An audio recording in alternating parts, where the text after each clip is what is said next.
যে এমন একটা বাংলাদেশ, যে বাংলাদেশে কুকুরের বাচ্চা মারলে বিচার হয়, সাথে সাথে অ্যারেস্ট হয়, আর দিনই দুপুরবেলা প্রকাশ্যে গুলি করল, তাদের এখনো পর্যন্ত অ্যারেস্ট হয় না। আমরা কোন দেশে বাস করি?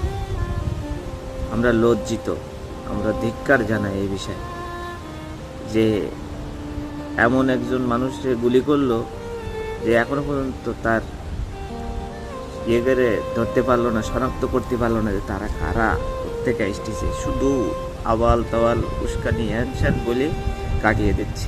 প্রকাশ্যে দেখা গেছিল ওই সময় ভিপি নূরের উপরে হামলা করছিল লাল শার্ট পরা এক যুবক, কই আজও পর্যন্ত তার বিচার হয়নি।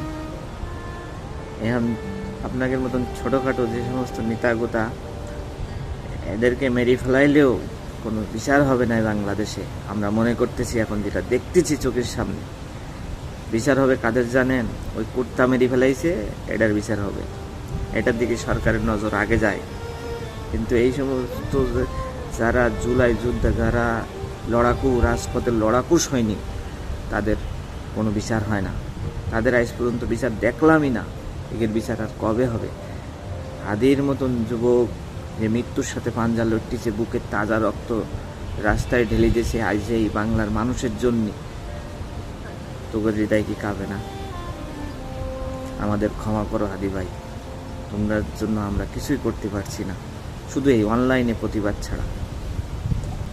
ওসমান হাদি ভাই, এই যে বাংলাদেশের একজন গর্ব,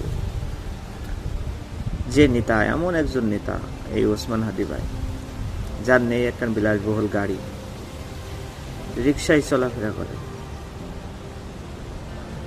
একা একা ঘুরে বেড়ায়, নেই সিকিউরিটি। যে সমস্ত নেতারা বোতল খাতে পারে, বিলাসবহুল গাড়ি আছে, রমরমা ব্যবসা আছে, তারা এই দেশে রাজনীতি করতে পারে। তোমার মতন হাদি ভাই, তুমি রাজনীতি করতে পারো। এই জন্যই তোমারে এই দুর্বৃত্ত দিয়ে তোমাকে এই গুলিটি করাইছে। এইগুলি যারা করিয়েছে, আজ হোক কাল হোক, এর উন্মোচন তো হবে ইনশাল্লাহ।